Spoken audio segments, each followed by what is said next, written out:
Shalom Bapak Ibu Saudara-saudari sekalian dan adik-adik juga.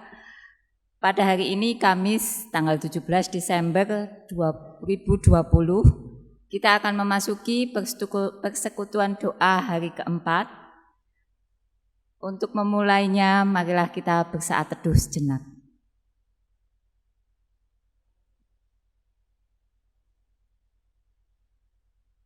Selesai. Untuk mengawali persekutuan doa pada hari ini, marilah kita menyanyikan PKJ ke-14 yang judulnya Kunyanyikan Kasih Setia Tuhan.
Mari kita berdoa. Tuhan Yesus yang ada di surga, terima kasih atas penyertaan-Mu sampai dengan hari ini. Terima kasih atas kasih setia dan berkat-Mu yang berkelimpahan untuk kami. Biarlah pada hari ini kami memasuki masa Advent dengan merayakannya dengan persekutuan doa hari keempat. Kiranya Bapa datang ke tengah-tengah kami, menjadi lilin kami untuk menyambut masa Advent ini. Hanya dalam nama-Mu kami berdoa dan mengucap syukur. Amin. Mari kita lanjutkan dengan suatu nyanyian Aku Cinta Yesus.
Shalom Bapak Ibu Saudara yang dikasihi Tuhan, bersama-sama kita akan merenungkan firman Tuhan dan terlebih dahulu kita akan mendengarkan pembacaannya melalui Injil Matius pasal yang ke-11 ayatnya yang kedua sampai dengan yang ke-11. Injil Matius pasal 11, ayat kedua sampai dengan 11. Di dalam penjara, Yohanes mendengar tentang pekerjaan Kristus, lalu menyuruh murid-muridnya bertanya kepadanya, "Engkaukah yang akan datang itu? Atau haruskah kami menantikan orang lain?" Yesus menjawab mereka, "Pergilah dan katakanlah kepada Yohanes apa yang kamu dengar dan kamu lihat. Orang buta melihat, orang lumpuh berjalan, orang kusta menjadi tahir, orang tuli mendengar, orang mati dibangkitkan, dan kepada orang miskin diberitakan kabar baik. Dan berbahagialah orang yang tidak menjadi kecewa dan menolak aku." Setelah murid-murid Yohanes pergi, mulailah Yesus berbicara kepada orang banyak itu tentang Yohanes. "Untuk apakah kamu pergi ke padang gurun, melihat buluh yang digoyangkan angin kian kemari? Atau untuk apakah kamu pergi melihat orang yang berpakaian halus? Orang yang berpakaian halus itu tempatnya di istana raja. Jadi untuk apakah kamu pergi melihat nabi? Benar, dan aku berkata kepadamu, bahkan lebih daripada nabi, karena tentang dia ada tertulis, 'Lihatlah, aku menyuruh utusanku mendahului engkau, ia akan mempersiapkan jalanmu di hadapanmu.' Aku berkata kepadamu, sesungguhnya di antara mereka yang dilahirkan oleh perempuan, tidak pernah seorang yang lebih besar daripada Yohanes Pembaptis, namun yang terkecil dalam kerajaan surga lebih besar daripadanya." Saudara yang terkasih di dalam Tuhan, persekutuan doa hari yang keempat ini diberi tema "Berbahagialah yang tidak menjadi kecewa dan menolak aku." Jemaat yang terkasih di dalam Tuhan, kadang-kadang kita mendengar keluhan atau barangkali perkataan, "Kenapa menjadi murid Tuhan justru banyak tantangannya? Kenapa menjadi orang Kristen justru tidak lebih baik hidupnya?" Seringkali mengalami kecewa, seringkali mengalami beban, seringkali dihadapkan pada tantangan-tantangan iman yang luar biasa. Kekhawatiran, kegamangan, cemas, justru seringkali kita hadapi sebagai umat kepunyaan Tuhan. Padahal kalau berbicara tentang Kristus atau berbicara tentang pengajarannya, kita seringkali mendengar bahwa Kristus datang membawa damai. Tetapi kenyataannya menjadi murid Tuhan untuk merasakan damai bukan perkara mudah. Nah, lalu kenapa ayat yang kita baca atau tema yang saat ini membawa perenungan kepada kita semua mengatakan berbahagialah yang tidak menjadi kecewa dan menolak aku? Saudara yang terkasih di dalam Tuhan, ayat ini atau tema ini terdapat di dalam ayat yang kita baca. Saat setelah murid-murid Yohanes bertanya kepada Yesus, dan dalam ayat yang ke-6, Tuhan Yesus mengatakan, "Dan berbahagialah orang yang tidak menjadi kecewa dan menolak aku." Ia memastikan pernyataannya atau jawaban yang dikatakannya kepada para murid tentang kebenaran kehadiran Mesias atau dirinya di dunia. Hal ini didasari atau dilatar belakangi karena Yohanes Pembaptis yang telah diutus oleh Tuhan harus menghadapi kesengsaraan. Waktu itu ketika Yohanes minta murid-muridnya untuk bertanya kepada Yesus, ia sudah ada di penjara. Oleh karena kesaksian dan pengajaran yang luar biasa itu. Nah, ketika Yohanes di penjara, Semua orang pasti mengalami perasaan seperti yang dirasakan oleh Yohanes. Dulunya ketika ia diutus di dekat sungai Yordan, di padang gurun, ia begitu bebas, ia berani. Namun ketika ia diperhadapkan kepada penjara dan kepastian hukumnya dia akan mati. Sebagai manusia dan manusiawi jikalau Yohanes kemudian merasa kecewa, khawatir, dan kehilangan keyakinannya. Maka pertanyaannya kemudian kepada Yesus adalah, engkaukah yang akan datang itu, atau haruskah kami menantikan orang lain? Yohanes ingin meyakinkan dirinya kembali, apakah betul Yesus yang sudah datang yang dulu saya baptis itu memang benar-benar juru selamat Mesias yang dinantikan oleh orang Yahudi. Dan Yesus mengatakan bahwa kalau kamu telah mendengar orang buta melihat, orang lumpuh berjalan, dan seterusnya,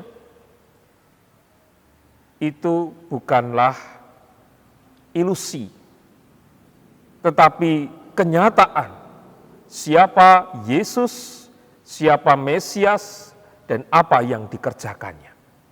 Dan bukti-bukti itu sudah dilakukan oleh Yesus, dinyatakan oleh Yesus, dan Yesus mengatakan, sekalipun ketika mengikut Dia bukanlah perkara mudah, tetapi ayat ini meyakinkan Yohanes termasuk kita di dalamnya. Berbahagialah orang yang tidak menjadi kecewa dan menolak aku. Kenapa demikian? Kenyataannya kita menjadi orang Kristen tidak begitu nyaman. Kenapa Tuhan mengatakan itu? Sebab Yesus bukan datang dari dunia, tetapi Yesus datang dari surga. Dan Yesus pun menjanjikan jalan dan kebenaran dan hidup. Siapapun tidak akan bisa datang kepada Bapa kalau tidak melalui Dia. Tuhan pun datang memberikan kehidupan kekal kepada umat-Nya. Tuhan Yesus ingin mengatakan kepada kita melalui ayat ini bahwa iman kita bukan hanya iman sekarang, tetapi iman kita adalah iman yang hidup dalam pengharapan kekal. Iman kita adalah iman yang berharap akan kehidupan kekal, dan iman yang meyakini adanya kehidupan kekal. Keyakinan itulah yang seharusnya membuat kita tetap hidup di dalam pengharapan. Walaupun dalam kenyataannya sebagai orang Kristen di dunia, kita menghadapi situasi yang sulit. Kadang-kadang kita dikecilkan, diremehkan, dipojokkan, disingkirkan, bahkan dianiaya. Tetapi sekali lagi, Tuhan telah menebus dosa kita, Ia juga telah memberikan kehidupan kekal kepada kita. Sehingga walaupun kita menjadi umat Kristen di dunia ini penuh dengan tantangan, kadang-kadang kita mengalami kegamangan, kekecewaan, keputusasaan seperti yang dialami oleh Yohanes karena perkara hidup. Tetapi yakinlah bahwa melalui Yesus Kristus kita akan merasakan kebahagiaan. Melalui Yesus Kristus kita tidak akan ditolak. Ketika nanti kita hidup di dalam kerajaan surga. Berbahagia kita yang tidak menolak Dia dalam segala perkara yang kita alami, tetapi justru meletakkan segala pengharapan kita, perkara kita, pergumulan kita di hadapan Tuhan. Nah, oleh karena itu, jemaat, saudara yang dikasihi oleh Tuhan, melalui ayat ini dan menghayati masa Advent Natal, kita bersama-sama diajak untuk terus meletakkan segala pergumulan kita di hadapan Tuhan. Firman-Nya ya dan amin. Dan Yesus yang telah datang ke dunia itu juga ya dan amin dalam sepanjang kehidupan kita. Kalau kita mau melihat kembali pergumulan-pergumulan kita sebagai manusia, apakah kita mampu sendiri untuk menyelesaikan persoalan? Sebagai manusia, apakah kita juga mampu sendiri untuk mengandalkan kekuatan kita? Saya yakin tidak, karena kita punya keterbatasan, baik pikiran maupun kekuatan tubuh kita. Hanya Tuhanlah yang menguatkan, dan hanya Tuhanlah yang tidak akan pernah membuat kita kecewa. Sebab sekalipun berbeda ketika kita meminta kepada Tuhan, tetapi yakinlah di dalam waktunya, segala yang kita butuhkan pasti akan diberikan. Tinggal bagaimana keyakinan kita ini terus untuk diupayakan selalu berkobar, penuh dengan semangat, penuh dengan pengharapan. Oleh karena itu, mari Bapak Ibu, saudara-saudara yang dikasihi Tuhan, kita terus meletakkan pengharapan kita di hadapan Tuhan, supaya kita tidak merasa bahwa sebagai orang Kristen, kita tidak pernah merasakan kebahagiaan. Bukan ujur tapi ajur gitu, bukan. Tetapi justru kita tetap terus merasakan anugerah, mujur baik di dunia maupun di surga kelak. Tuhan memberkati kita semua. Amin. Setelah kita mendengarkan renungan pada hari ini dari Bapak Pendeta Immanuel Adi Saputro, marilah kita menyanyikan nyanyian dari PKJ 200, Ku Diubahnya.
Saudara yang terkasih di dalam Tuhan Yesus Kristus, setelah bersama-sama kita merenungkan firman Tuhan dan menyambutnya di dalam nyanyian, kita akan serahkan hidup dan kehidupan kita selanjutnya dengan doa. Mari kita berdoa. Allah surgawi, kami bersyukur atas kemurahan Tuhan yang telah Tuhan nyatakan di dalam kehidupan kami sampai hari ini. Bahkan melalui penyataan dan karya Tuhan dalam hidup dan kehidupan kami. Firman Tuhan menguatkan kami, supaya dalam segala sesuatu yang kami hadapi, persoalan-persoalan hidup yang kadangkala melindih hati, pikiran, dan jiwa kami, tetapi kami tidak jatuh, tetapi kami tidak kecewa ketika mengikut Engkau. Justru kami semakin yakin bahwa apa yang sedang Tuhan kerjakan sampai hari ini, maupun janji Tuhan yang kekal, akan kami terima ketika kami dengan teguh mempertahankan iman kami dan menghadirkannya dalam setiap pergumulan kehidupan kami. Mampukan umat-Mu dengan penuh kesabaran hidup dalam kesetiaan mengikut Yesus. Segala tantangan yang ada justru membuat kami semakin yakin bahwa kebenaran firman Tuhan terlaksana melalui janji kekalnya dalam hidup dan kehidupan kami. Kiranya Tuhan menguatkan kami semua dalam setiap pergumulan yang kami hadapi. Demikian pula Tuhan, melalui anugerah yang telah Tuhan berikan di hidup dan kehidupan kami, mampukan kami sebagai persekutuan di dalam Tuhan, untuk saling meneguhkan satu dengan yang lain, apalagi dalam kondisi sekarang ini, ketika wabah corona masih menghantui kehidupan kami. Mampukan kami untuk belajar hidup berdampingan dengan virus yang ada, dan berusaha untuk menjaga diri dengan sungguh-sungguh. Apa yang diperintahkan oleh pemerintah, kiranya Tuhan mampukan kami untuk bersama-sama melaksanakannya di dalam kehidupan keluarga, pekerjaan, dan dimanapun kami berada.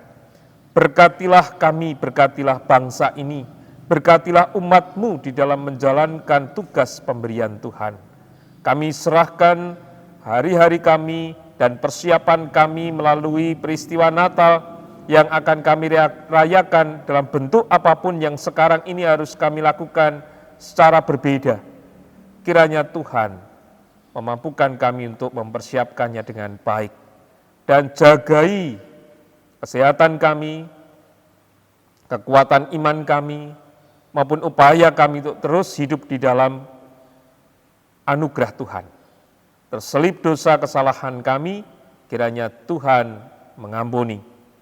Dalam nama-Mu Tuhan dan Juru Selamat kami, Yesus Kristus, kami serahkan hidup dan kehidupan kami hari ini sampai selama-lamanya.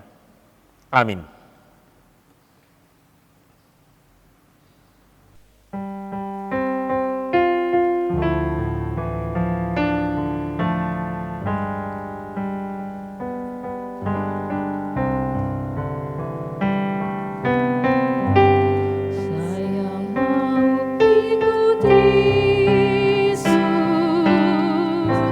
Saya mau ikut Yesus.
Demikianlah pada hari ini, hari Kamis tanggal 17 Desember 2020, persekutuan doa hari keempat atau yang terakhir untuk masa Advent.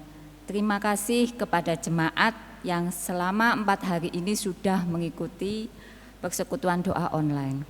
Selamat menyambut Natal, salam sehat, Tuhan Yesus memberkati.